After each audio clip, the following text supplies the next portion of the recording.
Olá, este é o Assembleia Convida e nós temos o prazer em receber o deputado Adriano Diogo, do PT, e a convidada Maria Amélia de Almeida Teles, Amelinha Teles, que é assessora da Comissão da Verdade do Estado de São Paulo, Rubens Paiva. Muito bem-vindos. A sua saudação, a nossa convidada, mas antes de mais nada, deputado Adriano Diogo, falar do Ânimos, que movimenta a Comissão Estadual da Verdade, Rubens Paiva, que já deixou todos os filhotes espalhados pelas cidades paulistas, pelos sindicatos, pelas universidades e instituições da sociedade civil, como a OAB, por exemplo. O que movimenta esta comissão nos dias de hoje?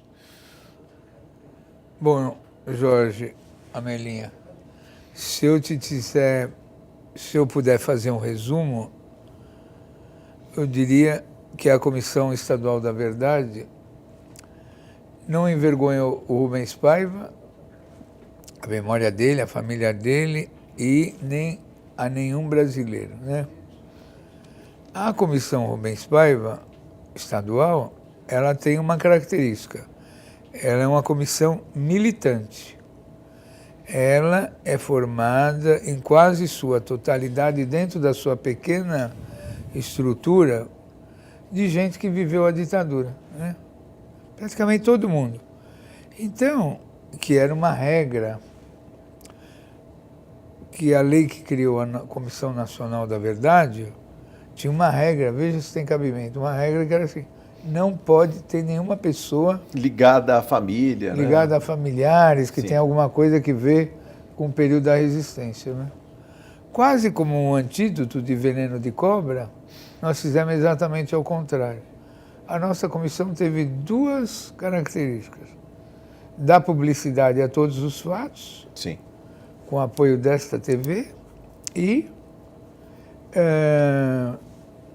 que, além da publicidade, que os assuntos mais espinhosos, mais complicados lá fossem tratados. Então, com a precariedade do tempo, e uma comissão militante,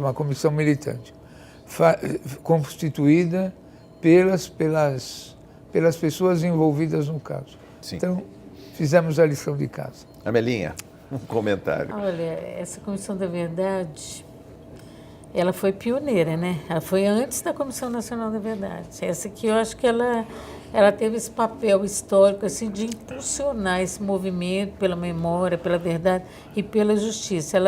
Eu acho que ela foi criada, assim, num momento assim, extremamente importante, assim, ela canalizou, né, aquela vontade. Existia aí na sociedade um movimento, eu acho que tem a luta dos familiares, dos mortos desaparecidos políticos, que essa luta que tem sido o norte de todo esse movimento em busca da verdade, da justiça aqui no Brasil, né? Sim. E que essa comissão, ela soube catalisar essa força, né? E trouxe essa, eu acho assim, a comissão trouxe, o que de mais importante é abrir para a sociedade falar. Sim. Porque a nossa sociedade tem sido muito silenciada quando se fala da ditadura, quando se fala da tortura, das prisões, dos estupros, dos sequestros, né? A comissão criou esse espaço das pessoas virem aqui pedir para falar, né? Para falar, eu quero falar sobre isso. E né? é tão difícil falar, digamos, tanto tempo depois de ocorridos os fatos, Amelinha, e mais do que isso, a instalação veio também muito depois do final da ditadura. Por que tanto silêncio ao longo do tempo, ao longo de décadas, eu diria? Outros países experimentaram comissões da verdade logo depois do final da ditadura e já estão em gerações da Comissão da Verdade. A nossa é muito nova ainda, se pode falar, as nossas comissões da verdade. A ditadura foi tão intensa aqui no Brasil que ela calou, né? Calou a voz de várias, da sociedade mesmo, em prol de direitos, em prol de falar, de poder ter essa narrativa, de contar a sua história, né? Praticamente assim, logo após a ditadura, aqui foi colocado um divisor de águas. Ou se você cobrasse alguma coisa a respeito das violações dos direitos humanos que ocorreu na ditadura, você era revanchista. Sim. Ou então você era saudosista. Ficar lembrando desse tempo, não esqueça. Uma pedra em cima, como dizem muitos. Aqui se traçou uma política do esquecimento. Você entendeu? Não lembre disso, não vamos falar disso, vamos zerar tudo e começar de novo, como se fosse possível, né? Tanto é que a gente vem se arrastando.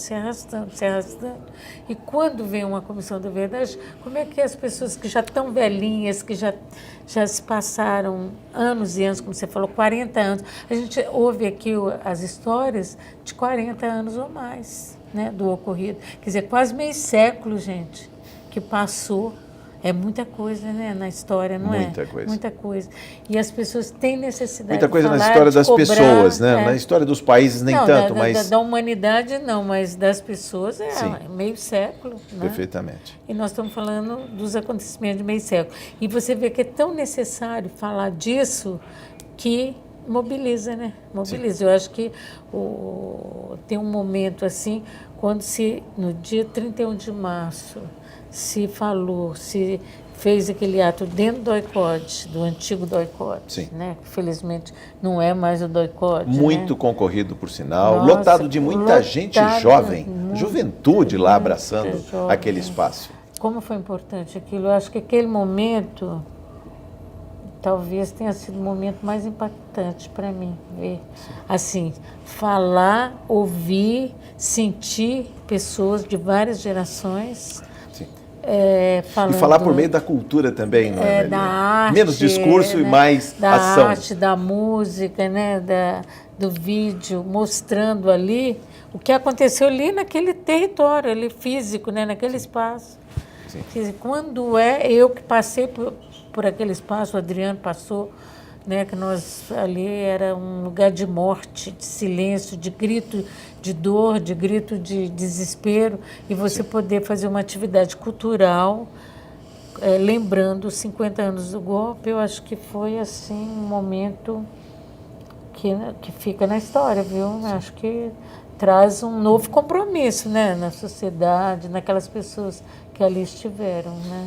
Deputado Adriano Diogo, o que falar deste momento e mais o fato da Comissão Estadual da Verdade, Rubens Paiva, receber muitos jovens, pessoas que estão interessadas nesse passado, mesmo com essa lacuna de 30, 40, 50 anos depois, ouvir expressões da verdade, da memória?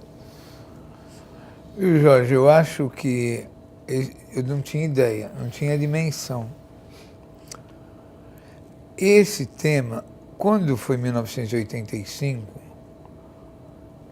foi gerado, os militares prepararam muito bem a volta à democracia. Primeiro eles aprovaram uma lei da anistia no Congresso Nacional por diferença de 5 votos, fazendo a lei da autoanistia, a lei que anistiou os assassinos e os torturadores da ditadura.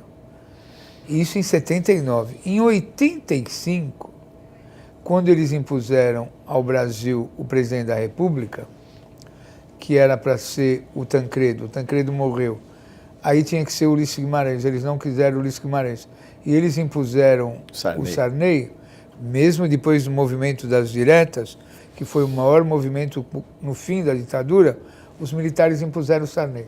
Quando eles impuseram o Sarney, eles fizeram uma cláusula pétrea, que é: da ditadura não se fala, da ditadura não se conta, a ditadura não se pune. E quando fizeram a Constituição de 88, eles puseram o pé na porta. De novo. Tanto é que o PT não fala desse assunto mais, não assinou o texto da Constituição. O projeto de lei, que era o projeto da nova Constituição, sim, foi escrito e coordenado pelo professor Fábio Conder Comparato. Aí o Centrão pôs o pé na porta, a pedido dos militares, e fizeram uma Constituição cuja primeira regra é: da ditadura não se fala, da ditadura não se comenta e da ditadura não se abre os arquivos. E essa lei que a Melinha se referiu vale até hoje. Sim. A Constituição acabou completa em outubro 26 anos. E como é que entra os jovens? Os jovens que estão começando a se antenar na política, falam assim, ué, mas por que não pode falar essa história da ditadura? Por que não pode falar da punição? Então, gerações que não viveram, que não sabiam, que não entenderam, estão reivindicando com mais força gerações que ficaram anestesiadas durante todo esse tempo. Todo esse período. Pois né? Porque qual foi o pacto de 85? Despolitice-se a política, tire a ideologia da política. Sim. E façamos o pacto do silêncio, o pacto do perdão. Né? Por isso, no meu entender, a ditadura não acabou. A ditadura acabou no papel. Dentro dos quartéis, ela ainda continuaria, deputado Adriano Diogo? Eu digo isso por causa da resistência do jovem oficialato de hoje em abrir documentos, por exemplo. Quais foram as 3 estruturas que geraram a ditadura e que mantiveram? A mídia, o controle financeiro da política Sim. e o poder militar. Esses 3 poderes estão intactos. Os poderes estruturais que o Rubens Paiva analisou naquela CPI, o IBAD, o IPES, que é a mídia, Sim. o financiamento e o terceiro, o poder militar. O poder militar afronta a democracia. O poder militar é um poder aislado, separado do Brasil, com regras próprias, que espia a democracia, espia com desdém, até hoje. Pois é, isso que eu queria ouvir também da Amelinha Telles. Nós temos uma presidente da República, uma presidenta, como ela prefere ser chamada, a presidenta da República, ex-presa política. Quer dizer, se o cargo mais alto do país é ocupado por uma mulher que esteve ali atrás das grades, que vivenciou a opressão, a ditadura militar, né? Que guerreou, vamos dizer assim, que trabalhou para mudar esse estado de coisas, nem com ela, no cargo mais alto, é a comandante em chefe das Forças Armadas, ainda assim documentos estão ali ocultos, se não forem provocados, mexidos, eles não vão sair do lugar, e tem alguém que tem muito interesse em que eles permaneçam lá, Amelinha? Olha, a criação da Comissão da Verdade, ela se deu num processo extremamente polêmico junto aos militares. Desde que se criou o Plano Nacional de Direitos Humanos, a terceira versão, Sim. que foi lá em 2008, a reação dos militares contra a Comissão da Verdade. Quer dizer, eles não queriam que criasse a Comissão da Verdade. O Ministério da Defesa foi o que mais se opôs dentro do Estado brasileiro. E você vê que no início, aí, alguns meses atrás, a Comissão da Verdade Nacional pediu uma sindicância, pediu ao Ministério uma sindicância nas Forças Armadas para localizar os locais de tortura, os agentes, e o Ministério da Defesa teve a desfaçatez, eu diria, de fazer um dossiê de 455 páginas que não tem absolutamente nada, dizendo que não encontrou nenhum lugar de tortura, que não viu falar de tortura dentro das Forças Armadas. Por que dessa dificuldade em reconhecer que houve calabouço dentro de quartel? Esse é o grande empecilho para a gente chegar à verdade. Eu acho que esse é o grande empecilho. Tanto é que quando os torturadores são convocados, né, na Comissão Nacional, tem ido até um determinado momento, alguns poucos, inclusive importantes, muito importantes, como o Paulo Malhães. Paulo Malhães era do CIE, que é o Centro de Informação do Exército, que foi, assim, digamos assim, dentro desse escalão aí de tortura, é o top, né? Sim. Que testemunha ocular. Estrategistas das torturas e do desaparecimento. Aliás, ele explica muito bem na audiência que ele fez com a comissão, que são 241 páginas, né, que foram transcritas. Ele explica muito bem como que se dá o desaparecimento das pessoas, como é que eles faziam, e a importância disso, porque o desaparecimento, você traz o pânico na sociedade, é um pânico que parece que permanente, né? Você não rompe com esse processo, né? Parece que o que a gente tem visto, não só no Brasil, como nos outros países, existe o pânico. Você não viu o corpo, você não sabe o que aconteceu, aquela pessoa convivia com você, ou aquela pessoa é seu parente. Então, sem contar o desrespeito com a pessoa humana. O Paulo Malhães trouxe isso, e ele foi... O que é a morte dele, se não é um assassinato, se não é uma queima de arquivo? Quer dizer, não se pode falar ainda com a Comissão da Verdade. Inclusive para desestimular outros oficiais do passado que poderiam trazer contribuição. De uma certa forma, desestimulou. Porque depois do Paulo Malhães, quem é que falou alguma coisa que realmente trouxesse alguma informação? Outro dia, né? O Cláudio Guerra falou antes. Que levou a foto, né? a foto do Fred Perdigão. É do Fred Perdigão, mas o Cláudio Guerra já se dispôs a falar antes. Isso. Né? Em 2012, ele já deu o depoimento dele, né? Que é outro matador, como ele mesmo se declara, né? Um matador. Então, quer dizer que esse é o grande desafio, a falta de informação. Eu acho que a sociedade tem se mobilizado, mas a vontade política do Estado brasileiro ainda tem que ser refeita, tem que ser mais determinada, né, no sentido de isso tem que abrir, tem que ser aberto. Quer dizer, nós temos uma lei de acesso à informação, que é a Lei 12.527, foi criada antes da comissão. Sim. Quer dizer, que nós teríamos que ter acesso a todas as informações. Por que não? Porque os militares não querem. É por isso. Ditador Adriano Diogo, a quem interessa esse silêncio perene, permanente, em torno deste passado? Quem cometeu o crime, que não quer que nenhum dos crimes seja... Você acredita que o atentado ao Rio Centro, que foi organizado pelo general Newton Cruz, que então ele não está protegido pela lei da anistia, houve uma decisão judicial que o inquérito não pode prosseguir, né? Então, quer dizer, não é só o poder militar. Tem outras esferas do poder, do judiciário, inclusive, que não querem que esse assunto seja tratado. Por exemplo, você sabe por que a Comissão do Estado de São Paulo chama Rubens Paiva?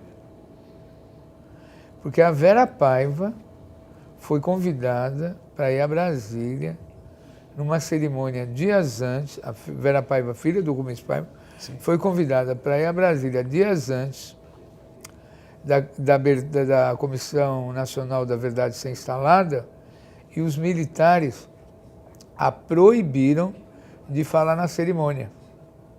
Então, nós, tomados de profunda emoção, diante, como é que os caras não proibiram a filha do Rubens Paiva falar? De falar. Porque a presidente convidou a Vera para ir lá falar.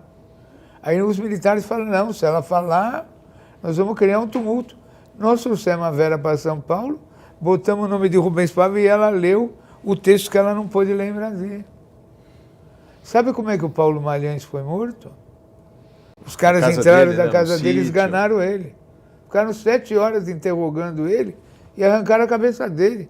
E a polícia do Rio de Janeiro emitiu um laudo da morte dele falso, mentiroso, como no tempo da ditadura. Como se fosse um assalto, um latrocínio, onde foram buscar armas que sabidamente ele tinha em casa. Do mesmo jeito que mataram aquele general do Rio Grande do Sul, o Molina. O Molina, que tinha todo o arquivo sobre a morte do Rubens Paiva. Quem se predispõe a falar, então corre riscos. O Cláudio Guerra entregou a foto do Perdigão encostado no poste vendo o carro da Zuzu e falou, olha, vocês fiquem avisados que eu posso morrer a qualquer momento. Aí o Cláudio Guerra fala, como mataram o coronel Molina e como mataram o Paulo Malhães. Aí o Zé Carlos Dias pergunta, o senhor tem informações a respeito? Ele falou, eu não preciso. Esse é o modus operandi que nós sempre agimos dessa forma. E condenar. Inclusive, Amelinha, o que falar da tortura que ainda acontece, né? Eu acho que o grande mérito da comissão ou das comissões da verdade é levantar o tema para a tortura que parece que ficou como um resquício da ditadura e que ainda acontece nas periferias, que ainda acontece nas delegacias. Olha, já tem estudos internacionais que mostram que os países que viveram sob ditadura E ditadura quer dizer tortura, violência, policial, assassinato, né, desaparecimento.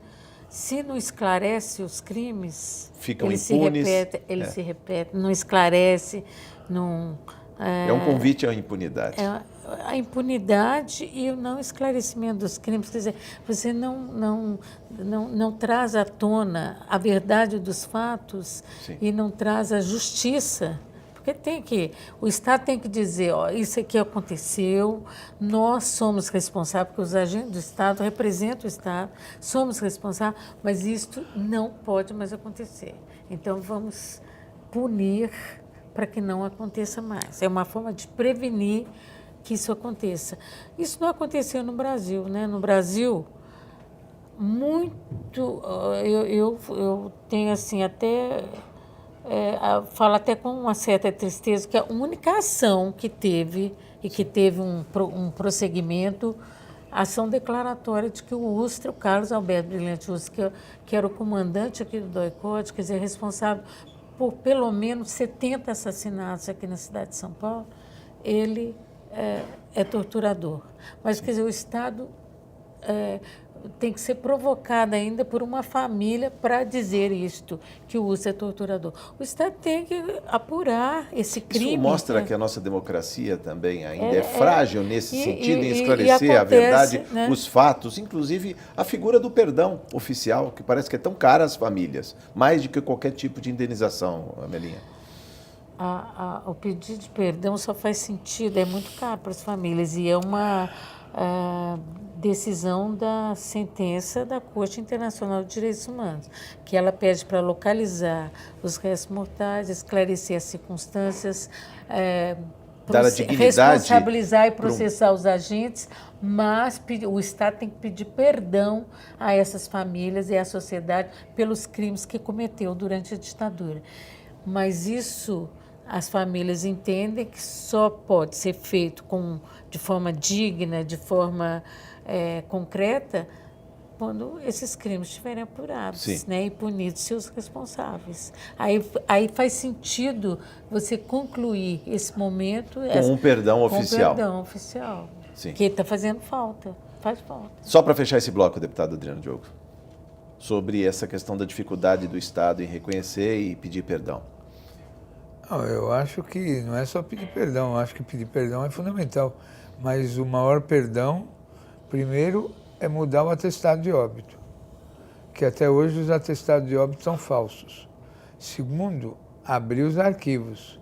Nós não temos nem os arquivos do IML ainda, para saber como é que as pessoas... E terceiro, identificar o processo mais atenuado que teve de Comissão da Verdade, que repercutiu no mundo, foi da África do Sul. Sim. Ninguém foi punido, mas os autores dos crimes foram identificados. Aqui no Brasil, só se fala das vítimas. Os familiares é que guardaram. Ninguém sabe, ou melhor, todo mundo sabe, mas ninguém responsabiliza a cadeia de comando.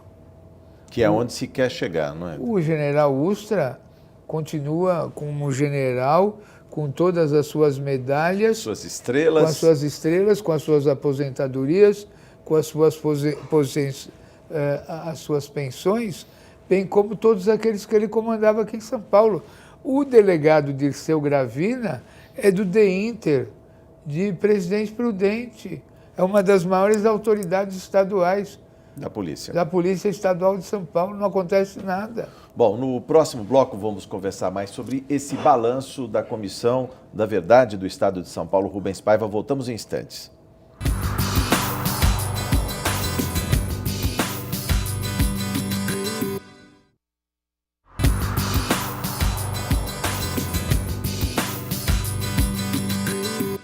Estamos de volta hoje no Assembleia Convida, fazendo um balanço dos trabalhos da Comissão da Verdade do Estado de São Paulo, Rubens Paiva, com o presidente da comissão, o deputado Adriano Diogo, do PT, e a Amelinha Teles, que é assessora da mesma comissão.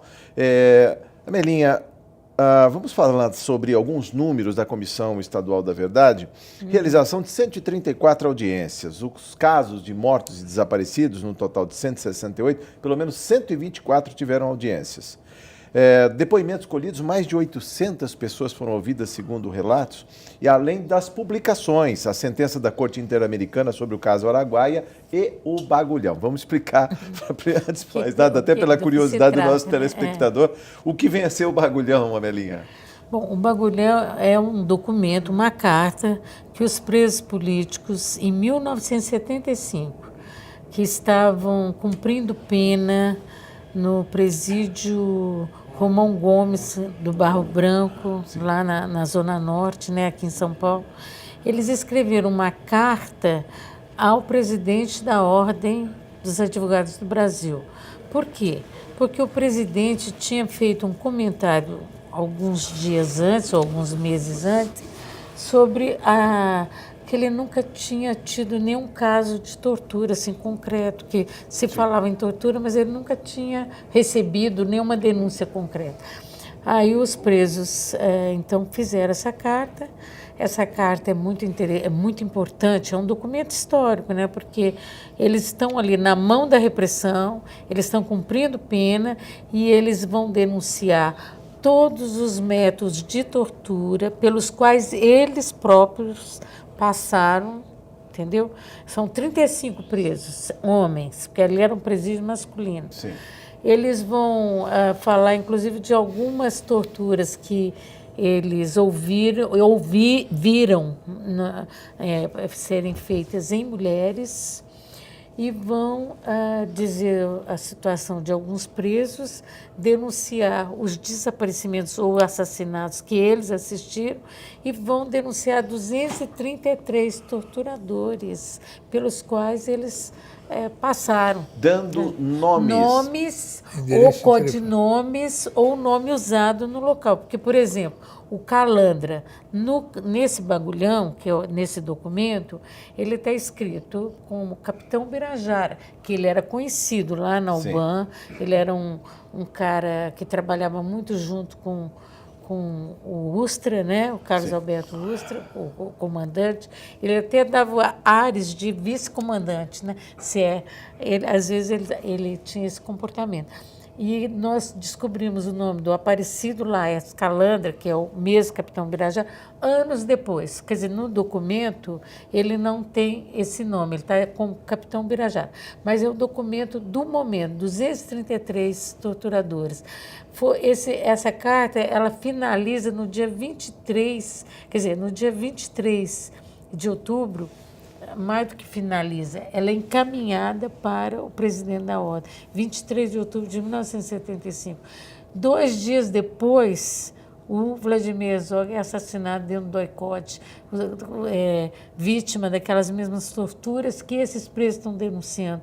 E, então, eles colocam PS, eles colocam em tempo, vamos aqui, tomamos conhecimento do assassinato, eles denunciam o assassinato do Vladimir Herzog, mostra que o suicídio é falso, sim, antes de ter o processo, a versão, porque eles viam isso. Eles já denunciam a Archibata como sendo ele compara o Archibald com aqueles médicos nazistas. Isso está na carta. E como, naquela época, tudo que era meio escondido chamava bagulho, né? Sim. Então, e o bagulho, tinha bagulho para cá, bagulho para lá, enfim, tudo ali no presídio era chamado de bagulho. E essa carta ficou um pouco grande, já ficou um pouco Virou extensa. Bagulhão. Então era um bagulhão, né? Era um bagulhão. Por isso que tomou esse nome. E foi muito com a iniciativa excelente da Comissão da Verdade, sim, aqui do Estado de São Paulo, de fazer essa publicação, colocar um dos presos como apresentador, digamos assim, desse bagulhão, que é o Reinaldo Morano, porque ele foi ficou muitos anos preso e guardou muitas informações. Ele teve um papel importante, né, na estrutura. Na reedição. Na estrutura desse bagulhão lá, sim, naquele tempo. E ele está vivo, né, e com boa memória, ele pôde estar escrevendo agora nesse documento que foi publicado pela comissão. Sim. Deputado Adriano Diogo, outra publicação, se quiser falar também sobre o bagulhão, mas a sentença da Corte Interamericana sobre o caso Araguaia.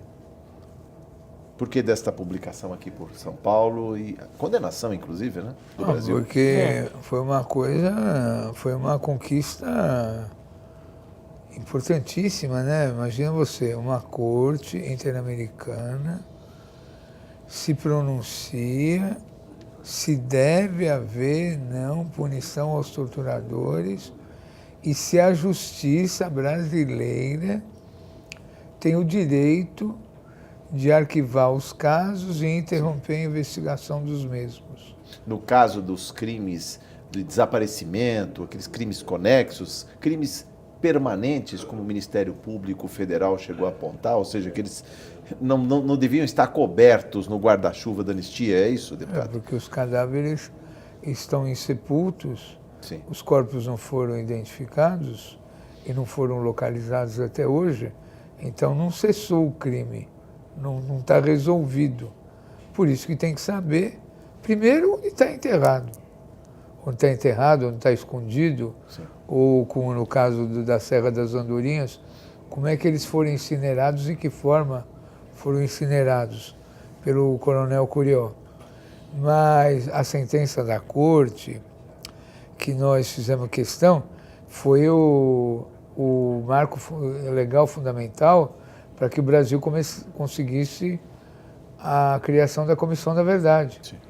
Porque, lógico, que a Comissão da Verdade não foi uma coisa tranquila, tanto é que o projeto de lei foi feito no governo Lula e só foi aprovado no governo da Dilma, né? Por quê? Porque o Estado brasileiro tinha que dar uma resposta à sentença da Corte. E qual foi a resposta? Um projeto de lei para criar a Comissão Nacional da Verdade. Aí o tempo foi passando, aí como não instalava, não aprovava e não criava nunca nacional, nós criamos a Comissão Estadual da Verdade. Que tomou posse antes da Comissão Nacional. Aí não tinha mais justificativa no Brasil para não criar a comissão, né? Sim. Porque tinha uma condenação da Corte Interamericana. E o Brasil começou. Tanto é, Jorge, que eu vou te dizer em primeira mão, que quando nós instalamos a Comissão Estadual da Verdade, tinha uma regra não escrita que determinados assuntos não poderiam vir à tona. Vou te explicar como. Por quê? Por que não poderiam vir à tona? Dois assuntos que ficaram muito evidentes quando foram retirados os livros de entrada do prédio do DOPS. Sim. Dois assuntos. A participação da Embaixada Americana Sim. no golpe e nas torturas e o papel da Fiesp. Assuntos proibidos aqui. Assuntos proibidos.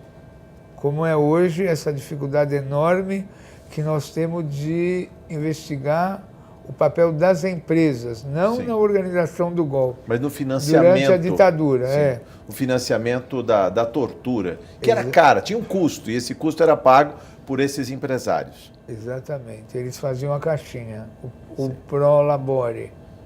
Eles faziam, coordenados por uma alta figura da República, que tudo converge para o Delfim Neto, era o grande arrecadador nacional. Ele é que passava o chapéu junto aos banqueiros, aos grandes empresários, não porque o governo não tivesse dinheiro, porque dinheiro tinha, mas era para comprometer politicamente os empresários Sim. com a repressão. E isso tudo começou aqui na Fiesp de São Paulo, coordenado pelo Vidigal, né? Então, a decisão, olha, um grupo de isso precisa ser dito muito, porque não é para dizer que os familiares, não, porque é um pequeno grupo de familiares, velhinhos, sobreviventes, Sim. com poucos recursos para viajar, levou essa petição sobre o caso da guerrilha do Araguaia, como chama, a cabeça é Gomes Lund, né? Sim. A inicial Caso é Gomes Lund. Lund. Caso Gomes Lund, Lund. que provocou essa reação internacional. E aí o Brasil, para não ficar totalmente fora da ordem internacional, instalou a Comissão da Verdade. Porque O que acontece? O governo brasileiro teve um mal-estar com a Corte Interamericana. Além desse caso, da condenação da construção das usinas hidrelétricas. Sim. Então rompeu relações, né? O que foi um vexame, imagina. Um país do porte do Brasil. Retirou o membro da corte, não tinha representante, né? Mas aí depois o bom senso prevaleceu e foi criada a Comissão Nacional da Verdade. Sim. Então, o fato da gente ter publicado a sentença e a Comissão Nacional da Verdade, até outro dia, não tinha um grupo de trabalho para analisar a chamada guerrilha do Araguaia. Sim. Não tinha, né? Que foi então, literalmente o esmagamento da oposição e dos grupos que queriam derrubar o regime. Foi o fim, mas a ditadura só foi cair muito tempo depois do Araguaia, 1985, e voltamos a ter um governo democrático. Mas nem a chacina da Lapa. Pois é. Nem a chacina da Lapa. Amelinha, sobre esses casos, aliás, qual é a maior dificuldade? Você que está na linha de frente na Comissão da Verdade, assessorando, e eu queria que você falasse um pouco dos depoimentos, como é trazer pessoas que vivenciaram esses casos e ali, dentro de uma Comissão da Verdade, ao vivo, vamos dizer, porque as sessões com toda a transparência transmitidas pelo portal da Assembleia, como é falar e tocar em algumas coisas do passado que são tão caras e que machucam. As pessoas realmente ficavam emocionadas quando falavam desse passado. Olha, teve pessoas que nós convidamos e teve pessoas que pediram para falar. Sim. A necessidade é tão forte que mesmo sem que a gente tivesse ali...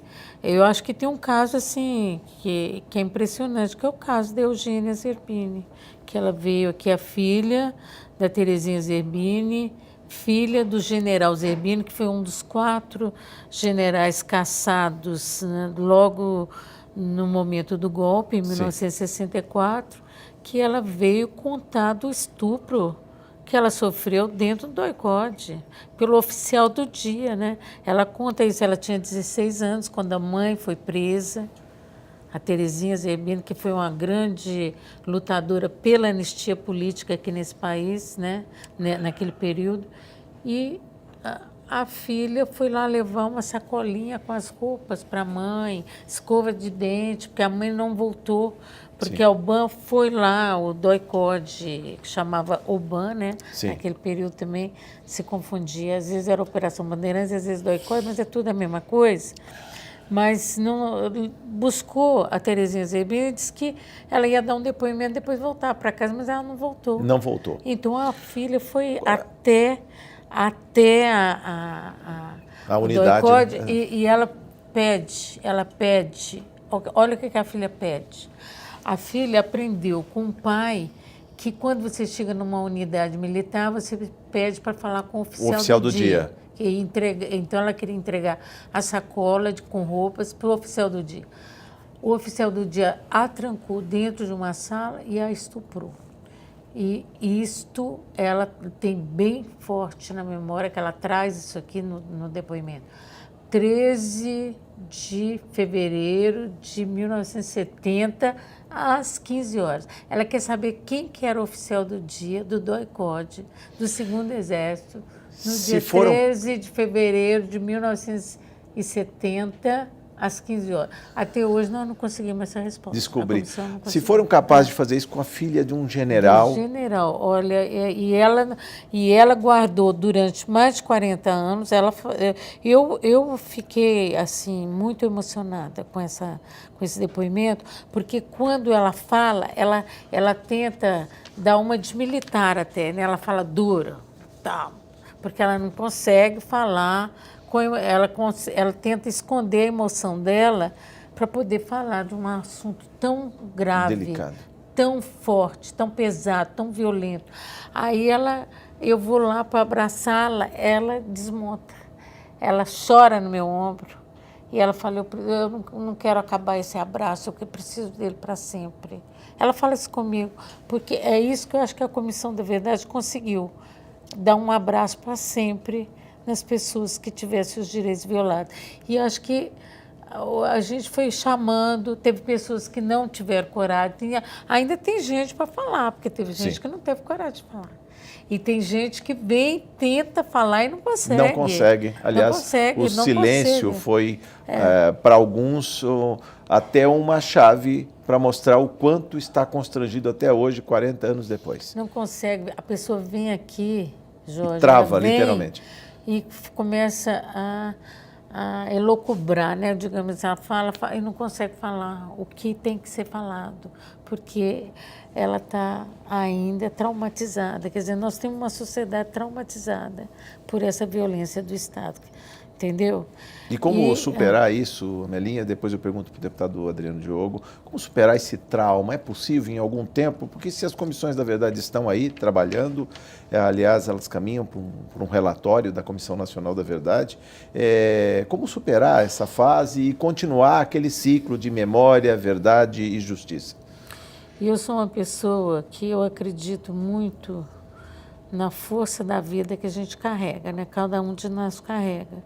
Porque a Comissão da Verdade, eu acho que o momento dela, assim, de recuperar, de reparação, de recuperação, vamos dizer, o auge dela foi aquelas audiências da infância roubada. Sim. Né? Para mim, aquilo... Seminário, né? Várias audiências. Para mim tem um significado muito especial. Até porque meus filhos foram sequestrados e meus filhos tinham pânico. Então, eles fizeram muita terapia, hein? Mas tinham pânico. Meus filhos nunca quiseram ter filhos, porque eles tinham medo que os filhos deles também um dia fossem sequestrados, tivessem a infância roubada. Sim. E meu filho agora tem uma filha. Eu ponho na conta daquelas audiências. Sim. Da infância roubada, ele ter tido assim, a coragem de ser pai. Entendeu? Porque ele já tinha... Ele falou quantas vezes para mim isso? Meu filho e minha filha. Falaram quantas vezes? Entendeu? Então, eu acho que essa escuta, essa audiência pública, legitimar a sua dor, reconhecer politicamente que essa dor é um empecilho para o avanço, para o crescimento do Brasil, da democracia, eu acho que isso faz individualmente, traz um conforto pessoal para cada uma das pessoas. Inclusive para as novas gerações, a garantia de que isso não venha a se repetir no futuro, não é, Amelinha? Porque o que todos querem é uma democracia. E garantir que nós podemos construir um mundo melhor. Sem violência, né? Sem tanta violência, um mundo mais justo. Eu acho que isso fica... Porque essas pessoas, eu acho que é uma forma de você trazer a memória dessas pessoas que tombaram nessa luta. Essas pessoas tombaram acreditando que era possível o Brasil ter justiça, sim, ter reforma agrária, ter direito ao trabalho, ter direito à moradia, ter direito à saúde, à educação. Essas pessoas lutaram foi por isso. E foram assassinadas da forma mais cruel, da forma mais brutal. Sim. Então, eu acho que isso é a principal lição que fica, né, da Comissão da Verdade. Deputado Adriano Diogo, e no encerramento a sua saudação à convidada. Temos 4 minutos para conversar, deputado. Eu estava prestando atenção aqui nessa abordagem da Amelinha sobre a família dela. Eu acho que o Brasil melhorou muito nos últimos tempos, né? Mas não resolveu questões fundamentais, né? Eu estava lembrando do fim da Segunda Guerra Mundial. Assim que acabou a Segunda Guerra, tinha uma orientação, principalmente dos americanos e dos canadenses, que os crimes da Segunda Guerra não devessem ser apurados, né? A União Soviética, na época, exigiu a apuração dos crimes e a responsabilização. E os judeus tiveram que se refugiar em Israel para criar tribunais próprios para poder analisar, né? Então, embora tenha tido a criação da ONU, da chamada Justiça de Transição, esses grandes, vocês veem, os americanos bombardearam, agora outro dia teve aniversário do bombardeio, 69 anos, do bombardeio de Hiroshima e Nagasaki. Até hoje, a guerra, os japoneses já tinham perdido a guerra. O atentado, o bombardeio de Hiroshima, Nagasaki da ilha de Okinawa foi contra a população civil. Sim. Em Okinawa mataram todo mundo que estava vivo, todo mundo. E por chão, por infantaria. Talvez uma resposta a Pearl Harbor, uma vingança. Uma vingança, Já que o Japão já estava arrasado de guerra. Já estava arrasado.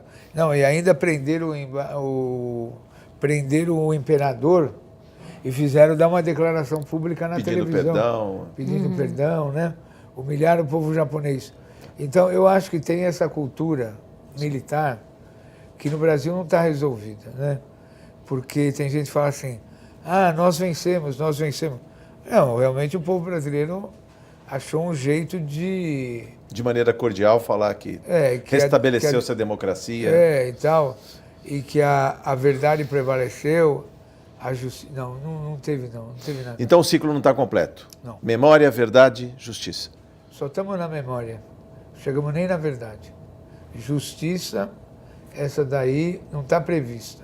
Se a gente avançar, porque qual era o passo mais determinante, fundamental? Sair da memória das vítimas, sim, dos familiares e chegar pelo menos na verdade. Eu te digo que eu acho que as novas gerações é que vão conseguir a verdade e a justiça.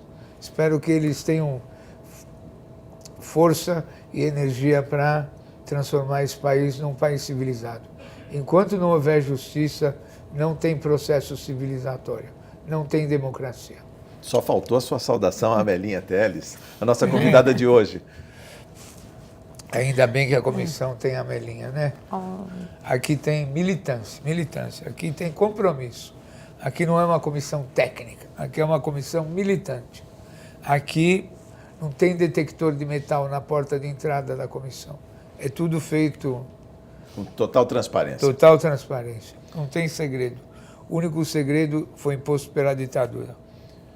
Deputado Adriano Diogo, muito obrigado, viu? Volte mais vezes. Amelinha Telles, que é assessora da Comissão da Verdade do Estado de São Paulo, Rubens Paiva, também. Já fica aqui o convite, muito obrigado. Muito obrigado por sua audiência. Até o próximo Assembleia Convida. Eu espero você.